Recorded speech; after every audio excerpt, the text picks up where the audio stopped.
গাজীপুরের এক মসজিদের ইমাম তার মেয়েকে নাকি কিছু বখাটেরা কিডন্যাপ করে নিয়ে গেছে। তিনি মিডিয়ার সামনে এসে কান্নায় জর্জরিত হয়ে গেছে। সবাই তার পক্ষে জনমত দিল, তার পক্ষে অবস্থান নিল, দাঁড়ালো।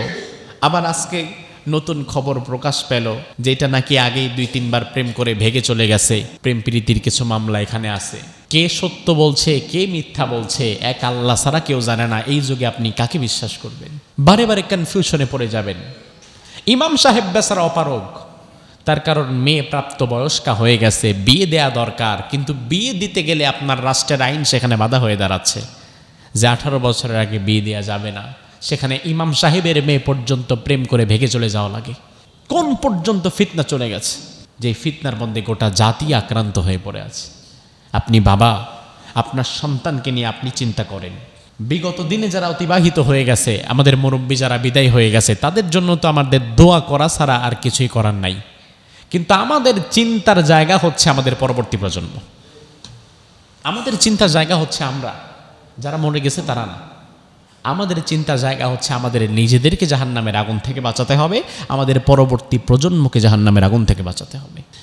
আপনার কাছে মনে হতে পারে যে হুজুর, আমরা তো মধ্যযুগ পার করে ইতিহাসের ভাষায় জাগতিক ইতিহাস আপনাকে ক্লাসে পড়াবে যে বর্তমান যুগ হচ্ছে আধুনিক যুগ। কয়েকশো বছর আগে আমরা পার করেছি মধ্যযুগ, এর আগে ছিল আদিম যুগ। তো তাদের ভাষায় বর্তমান তো আধুনিক যুগ, লেটেস্ট। অথচ ভাই, আব্দুল্লাহ ইবনে মাসউদ রাদিয়াল্লাহু আনহু তিনি বলেন, ইন্নাল ফিতনাতা তাবদু ফি জিনাতিন ওয়া বাহজাতিন সুম্মা তানসরিফু আন কুসুফিন ওয়া ফাযিহাতিন। দুনিয়ার প্রত্যেকটা ফিতনা যখন আসে আলোক সজ্জা নিয়ে ঝলমল করতে করতে আসে, রূপ সজ্জার বাহার নিয়ে আসে। মানুষ সেই ফিতনায় হারিয়ে যায়, মানুষ তার ক্ষতির দিকগুলো বুঝে উঠতে পারে না। কিন্তু ফিতনাটা যখন বিদায় নেয়, মানুষ তখন ধ্বংসাবশেষ ছাড়া আর কিছুই দেখতে পায় না। আব্দুল্লাহ ইবনে মাসউদের 1500 বছর আগের কথা। এই সময়ে বসে হয়তো আপনি ফিতনাকে মিলিয়ে নিতে পারবেন, কিন্তু দিন শেষে আপনি একাকী চিন্তা করে দেখেন তো, এই দুনিয়ার এই সময়টা আমাদের কাছ থেকে কত কিছু কেড়ে নিয়েছে। আজ থেকে 30 বছর আগে ঈদের দিন মিনিমাম 15 জন 20 জন আত্মীয়র বাড়িতে আপনি যেতেন, সেমাই খেতেন, দেখা সাক্ষাৎ করতেন। 30 বছর পরে এখন সমাজের অবস্থা এমন হয়ে গেছে, ঈদের নামাজের পরে ঘরে ঢুকে ঘরের দরজা বন্ধ করে ঘুমানো ছাড়া আর আপনার কোনো কাজ নাই। আপনার পরিবারটাও নষ্ট করে দিয়েছে, পারিবারিক বন্ধন তো নষ্ট হয়ে গেছে, আত্মীয়তার বন্ধন নষ্ট হয়ে গিয়েছে, প্রতিবেশীর যেই কানেকশন ছিল সেটা আজকে কোথায় গেল? আজকে গ্রামের চিত্রটাও তো ভিন্ন হয়ে গেছে। গ্রামের মাঝেও তো আজকে প্রতিবেশীর সেই আচরণটা আর পাওয়া যায় না। আজ থেকে 30 বছর আগে এক বাসায় ভালো কিছু রান্না হলে আরেক বাসায় পাঠিয়ে দেওয়া যেত। আর আজ এক ফ্ল্যাটে একজন মনে পড়ে আছে, গন্ধ বের হওয়ার আগ পর্যন্ত পাশের ফ্ল্যাটওয়ালা জানেও না। তাহলে আব্দুল্লাহ ইবনে মাসউদ যে বললেন, ফিতনা যখন আসে আলোক সজ্জা নিয়ে ঝলমল করতে করতে আসে, সবাই সেখানে গা ভাসিয়ে দেয়, কেউ সেই ফিতনাকে ধরতে পারে না, বুঝতে পারে না। কিন্তু যখন বিদায় নেয় তখন ধ্বংসাবশেষ ছাড়া কিছুই থাকে না। আব্দুল্লাহ ইবনে মাসউদের সেই হাদিসের বাস্তবতা আমাদের সমাজে আছে না নাই? ভয়াবহ কিছু বিষয় ভাই। এজন্য এই ফিতনাগুলো থেকে আমাদেরকে বেঁচে থাকতে হবে। ফিতনা যে কোন পর্যায়ে গেছে, সমাজের এমন কোনো মানুষ নেই যে নিজেকে ফিতনা থেকে বাঁচিয়ে রাখতে পারছে। কোন পর্যন্ত ফিতনা চলে গেছে।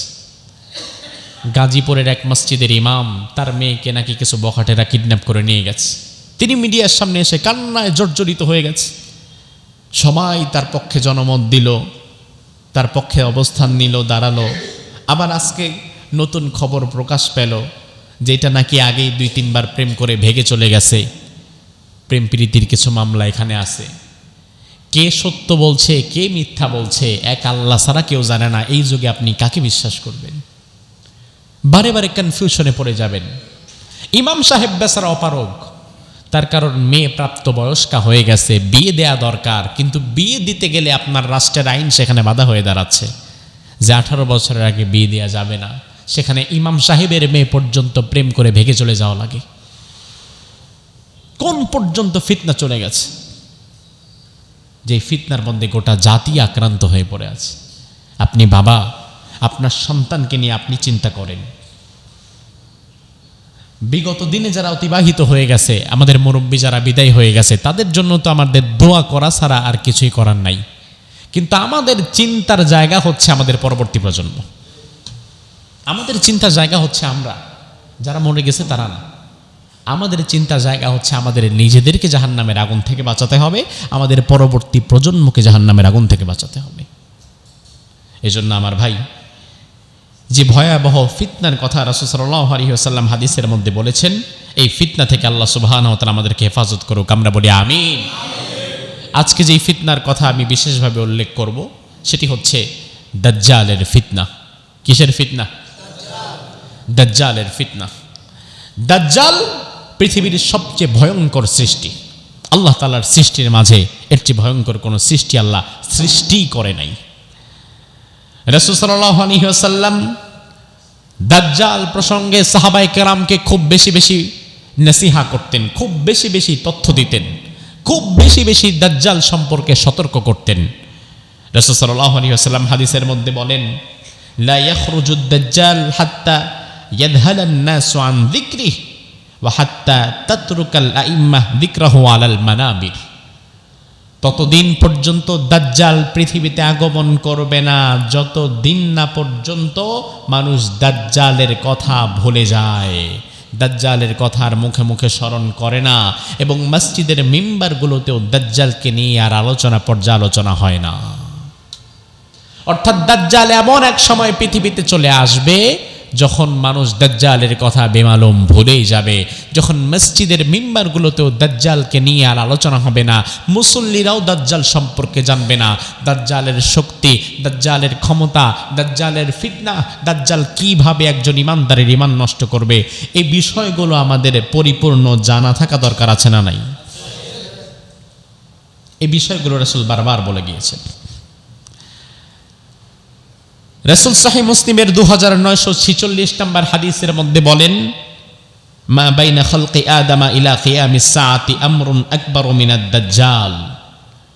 আল্লাহ সুবহানাহু ওয়া তাআলা আদম আলাইহিস সালামকে বানানোর পর কিয়ামত পর্যন্ত পৃথিবীতে যা বানাবেন, যত ভয়ঙ্কর সৃষ্টি বানাবেন, যত ভয়ঙ্কর ঘটনা সংঘটিত করবেন, গোটা পৃথিবীতে কিয়ামত পর্যন্ত যত ভয়ঙ্কর সৃষ্টি হবে, যত ভয়ঙ্কর ঘটনা ঘটবে, রাসূল হাদিসের মধ্যে বললেন আকবারু মিনাদ দাজ্জাল, দাজ্জালের চেয়ে ভয়ঙ্কর আর কিছুই থাকবে না।